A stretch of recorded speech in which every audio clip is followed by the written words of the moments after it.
Hello, everyone. This is Pina Brandy from PB Property.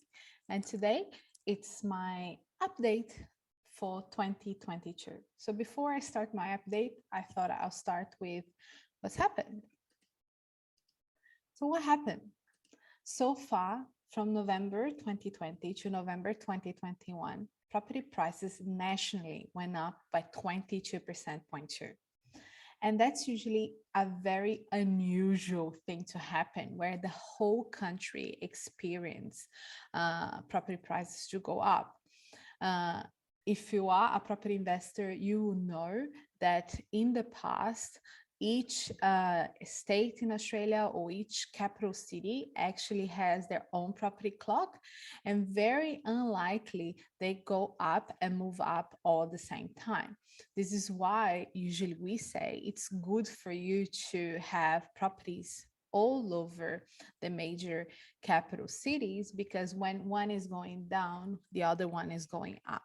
Well, COVID changed that. Are the top performers. So from the most to the least, you can see that Hobart was the one that performed the best, followed by Sydney, Brisbane, Canberra, Adelaide, Darwin, Melbourne, and Perth. Now, one number that was very important to look at was the fact that at the moment we are sitting at 38% with the gap between houses and units. This is a strong indicator that very soon the unit market will start moving up. Why? Because we got to a point where the price difference is too big. And a lot of the people that were bidding in this last market got to a point where they can't get in anymore. And they still want to live in their own home and take advantage of the still low interest rates. Therefore, it's very wise to say that very soon unit prices will start moving up, because we're going to see a trend of people giving up the house dream as an entry point and getting to the unit market first. Now, another thing I want to touch base is supply and demand. As we know, in the last 2 years, Australia has been closed. What happened that a lot of the people we normally receive every year, we haven't been receiving. Again, these last 2 years are not your normal property years, but it's good to have a look at, because supplies and demand is the most important thing that drives property prices up. So I was having a look at the report released by the state government of New South Wales. They already had done a planning for until 2061. And what they're predicting is that by 2061, New South Wales only will increase by 3.3 million people. This is a lot of people. Now, yes, what you may see is like some people, they're already living in Sydney, or major cities like maybe Wollongong, Newcastle. They'll be probably moving away from those bigger cities and retiring into more regional areas. But at the end of the day, most of the people will be coming into Sydney because that's where the employments and the jobs are, especially with the new airport being delivered. That will be one of the major drives of why people will be coming to Australia. One of the sad parts of this report is the fact that most of the population will be an aging population. So at the moment, for every 65 years old person that we have 3.9 people supporting that retirement of that person. The sad statistic is that by 2061, we're only going to have 2.4 people supporting that same person. So we have an aging population, and we're not going to have too many young people actually generating and moving the economy. Where the people are going to come from, they will not be coming from national births or growth nationally, but most of them will be migration, and hopefully skilled migration coming to these new areas that are being developed in Sydney. But even that, you will see a lot of people moving in, probably already fully grown people that might come already and even at a retirement age, because some people move in with the whole family, even bringing more to the statistic that we're going to have an older population in 2061.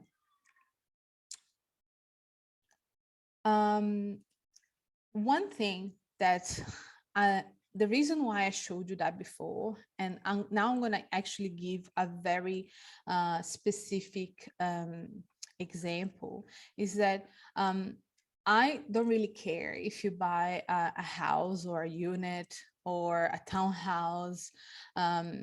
But I feel that working within the property industry, a lot of people have a misconceptions about units, and there seems to be this thing that, oh, there's an oversupply of units everywhere. That's what people talk about. Oh, there's oversupply, there's oversupply. Well, I wish we had enough land to build houses, standalone houses for everyone.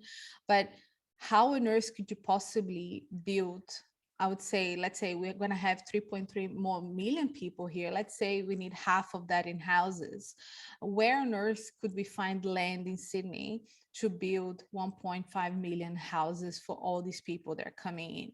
So that's where, unfortunately, as a big and globalized city that Sydney is, we will become a high density place, and high density and affordability comes with units, unfortunately and fortunately. Because imagine if you couldn't afford at all, or there wasn't such a choice, and you would have to literally travel 3-4 hours a day in order to go from home to your work. That wouldn't be an option either. So I want to pick a specific suburb in Sydney that recently is changing. So Schofields around 15 years ago moved from being a farmland, and the government started with all the new infrastructure they were planning for the new airport and everything. So they said, okay, Schofield will become a high density area. And they first started developing Schofield. So they went from rural to residential. Then he moved from residential to high density. So at the beginning, they were selling house and land packages. Then they saw that there was demand. They started selling townhouses, and now they can't afford to sell townhouses anymore. And they subdivide the area with buildings and high density living, especially because Schofield train station will be a train station that will be an interchange. So when they finish building the loop, the metro loop to the new airport, you can actually hop off after 2 stations from the airport to Schofield, and then change the train line and go anywhere you want in Sydney that has a train. So Schofield will be a major train station for us in the future. And because of that, they need to have units around it. They can't afford to have just houses. Having said that, if you look around, you find a lot of negativity and comments around this. What do I mean? They talk about oversupply of units in Schofield, and they love to bring these random numbers. So let me show you what I mean. So recently you see that they were talking about an oversupply stock of units in Schofield for the next 24 months. And the oversupply is 3,397 units. And of course, if you pick a number like that out of nowhere, it looks a lot like, wow, why would I even think of buying Schofield as an investor, knowing that there are so many units coming into the market in the next 2 years. Having said that, if you actually do the research right and you go into Blacktown Council and have a look at their planning and demographic planning, you will see that actually Blacktown the council was expecting Schofield in the same time frame to grow by 23,300 people. Now let's put into this into perspective. Let's just say that, let's divide that number by 2, because let's say they're like families and couples, okay? We still have like at least 10,000 people, and we have 3,000 units. Where are the other 6,000 people are gonna live? So these are the random numbers that people usually pick and choose when they want to do sensationalism and they want to bring fear into people. And they make people change their mind and not take action. And then what happened is people that actually purchased units in Schofield 2 years ago, they are already seeing capital gains because they were the first ones to get in the market. But those that only look at these random numbers publicized by random places, they don't understand the full picture of what's actually happening in the area. The same thing happening in Leppington, Austral, Marsden Park, all those areas that up to 5 years ago, there was plenty of stock to buy, and now you're fighting over auctions to try to purchase, and you're paying double and triple of what you could have purchased 4 or 5 years ago. Again, make sure that when you make a decision, use proper numbers that come from government sites and not simply the news, because the news most likely are just there to sell newspapers. Now, I want to bring back another slide that I've already spoken about, this slide. So what do I mean, where is the opportunity? Well, what normal people do, and I've seen this over and over again, especially in the property market, they have a look and say, oh, wow, look, all these people making money in Hobart, in Sydney, in Brisbane. So what do? They go and purchase in those markets. But guess what? Those markets have overperformed. That's awesome. But whoever was in that market, they already made the money. If you're going into that market, yes, you're probably going to overpay at the moment. And you're going to have to wait a long time, because it doesn't mean that because you're buying now, in the next 2 years, the same thing that happened the last 2 years will happen again. So you're going to get frustrated because you're probably going to pay a lot of money to be there, because you want to be there because that's where your friends made money because they purchased 2-3 years ago. And then you're going to buy and it's, oh, nothing happened next year and the following year, and you get frustrated. Okay. So where I see the opportunity is in the market that have not performed yet, but they are major capital cities, and there's a reason why they will perform. So looking at this list, one capital city that definitely attracts my eyes is Melbourne. And it's not only me. So I don't know if you guys saw this recently. It was on ABC, but the Eleanor Krieg, she actually was talking about Melbourne, and I wanted to share this with you. Transactional volumes, I think, in the year ahead. When we look at Melbourne, I think the market has really hit pause over the last year because of the inability for private inspections. So I think in that sense, potentially we could see that Melbourne maybe is stronger for longer in terms of price growth. The regions were very... So she already pointed that out. And another thing that we need to take in consideration is that very soon the borders will reopen. Now, before COVID, before anything, Australia used to receive around 235,000 people a year, okay? And of course, with all the border restrictions that happened, we have had a big leg of these people coming to the country in the last 2 years that has highly impacted the big major capital centers.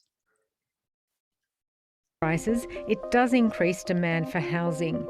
Economists say about one extra home is needed for every 3 migrants. Research shows if 250,000 people came to Australia in 2023, that would turn a house price fall into price gains of about 5%. It will also put more pressure on rents, with prices lifting by about 7%. If immigration were to come back rapidly, we would see significant upward pressure on rents and significant upwards pressure on house. Now, why did I show that? Because thank goodness they're predicting only 180,000 people to come this year. But from next year onward, the trend should go back to normal. And Australia is still on track to reach 29 million people by 2031, okay? Now, I'm a migrant myself. And as a migrant, I swear to you, you've never heard of places like Adelaide or Perth or Orange or Newcastle until I got to Australia.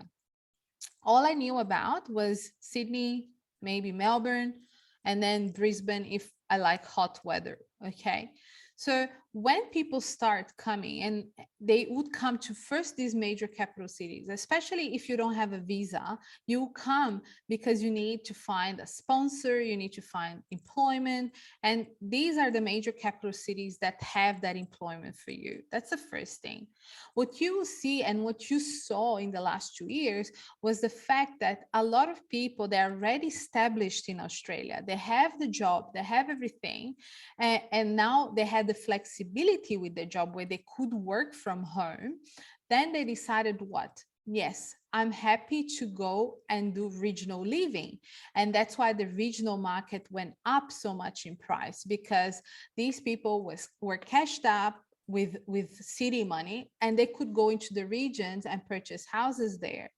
But if you actually Google the piece of news that I'm sharing just snippets with you, you will see that the regional market has an issue that a lot of people don't realize. That is the fact that you move into there and then not everything is amazing. Why? Because they don't have the infrastructure. They don't have doctors. They don't have all the things that you're used to that are normal to you in the big city. And then suddenly, unless the regions start upgrading their game, most likely a lot of these people that moved into the regions will come back to the cities because they can't adapt to their regional life. Prices. Now, in December, at the end of every year, the Australian government releases the population statement. And the last population statement brought again a piece of news that it was already being spoken about a couple of years ago before COVID, that Melbourne is projected to take over Sydney in population. Now, before COVID, the date was 2026. However, with COVID, now the date has changed to 2029. Okay, so we do have a lag there, again, because of all the borders and control. But we are looking at graphs where it's planned and they're prepared to receive and to grow their population. So at the moment, the current population of Melbourne, it's 5 million people. And by 2029, they expect to have almost 6 million people. So we are talking almost 1 million people in the next 7 years. That's a lot of people to come and move into a place. Now, Melbourne, if you look at the map of Melbourne, you will see that there's plenty of land. So there's going to be plenty of house and land packages and in outer skirts of Melbourne, but we're talking already like 40 to 50 kilometers from Melbourne CBD, where you can purchase a house. And there's going to be a lot of houses there. The issue is that, again, what I said before, like you have all these new people coming to Sydney, coming to Melbourne to get a job, to work in the city. They don't want to travel 1.5 hours, 2 hours to go to work just so they can have a house. They'll probably look for conveniency, and they will be in the CBD. Now, you as an investor, if you have a unit that you can rent out, you are in the game. You're in the game to make money, because these people, even before they decide where they want to live, they will rent. And there's no way that there's going to be a pipeline big enough being delivered in the next 7 years to be able to accommodate for all these people moving to Melbourne. So I love that a lot of people, if you Google, you go like oversupply of units in Melbourne. Well, that's not the case. A building can take anything between 2 to 4 years to be released. Okay. Now, Melbourne used to have the super towers where they would deliver 900, 800 units at once and take 5 years to be delivered. Okay. What are 800 units when you're expecting almost 1 million people to move into the capital city? That's nothing. This is why we are seeing a different trend now happening in Melbourne, that it's a lot of builders and developers building buildings just for rentals. So that means they're taking control over the investment market. What that means is that they are not selling those units. They are just building, and they're going to rent, and they're going to make the cash flow their own. So and you know, guys, builders and developers are not in this game to lose money. They want to make money. And when they realize that they're going to make more money by renting a unit than selling that unit, that must tell you something. So at the moment, they have a pipeline of around 8,000 units to be delivered in the next few years. That's nothing, again, compared to almost the 1 million people that we're expecting to come into Melbourne. This is why I say, be careful where you get your numbers from and what you're looking at, because yes, you want to make wins straight away. Everybody wants to make wins straight away, but look at these big players. Why would they be spending billions of dollars to then expect just to rent those out? So at the moment, I have beautiful units. They're going to be coming to the market in the next 2 to 3 years in Melbourne, and they're very well priced and very well positioned. And some of them, like this particular one, it's actually an owner-occupier building. It's only 44 units, and it's 4 levels only. It's very boutique, and it's a blue chip suburb in Melbourne.